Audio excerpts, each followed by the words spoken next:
Learning how to warm up properly.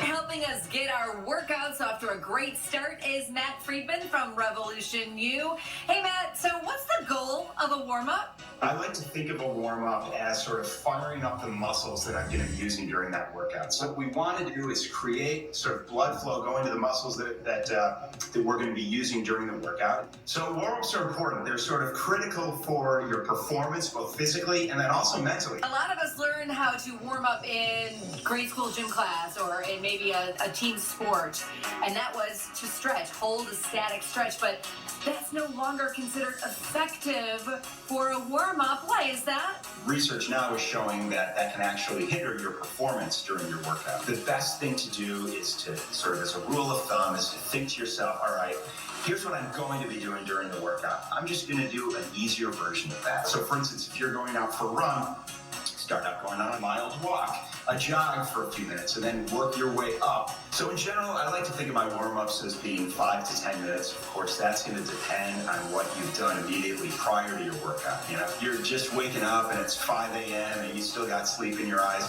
you might want to spend a little bit more time getting your body ready. Today, you've got 4 great ideas for a good warm-up. That's right. We're going to start out with just some simple marching in place.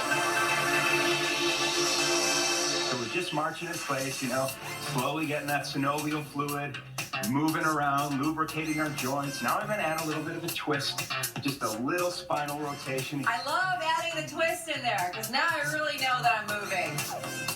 Okay, Matt, what is move number 2?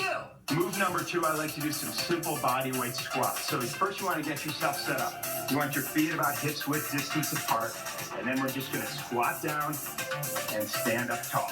And you don't need a super deep range of motion here. Remember, this is still our warm-up. We're just kind of elevating our heart rate, getting some blood pumping. We're ready for move number 3. So move number 3 is something I call a squat bear superhero. We're going to take that body weight squat that we just did, but we're going to hold it for a beat, and we're going to bring our hands down to the ground, walk out into all fours with our knees lifted, or if you need to modify, put your knees on the ground, go ahead and do that. This is called a bear position. Some people call this bulldog. And we're going to walk our hands out into a plank, and I want you to slowly lower down, or you can lower down on your knees. I want you to lift your chest, lift your hands, your arms, your legs, your knees, and really engage your glutes. Hold that for a moment. Hands and feet return to the earth.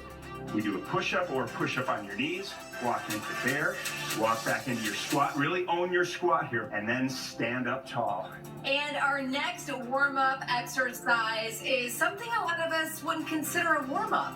So I like to end my warm-ups by doing core moves. So I'm going to show you one core move that involves a little bit spinal rotation, one of my favorites.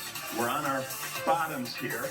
We're going to do some bicycles. Warm-up is key to a successful exercise routine, and it's really the foundation of your workout. If people incorporate these ideas into their warm-ups, they're going to find that their workouts are more productive and that they're ready to go. Thanks, Matt. Okay.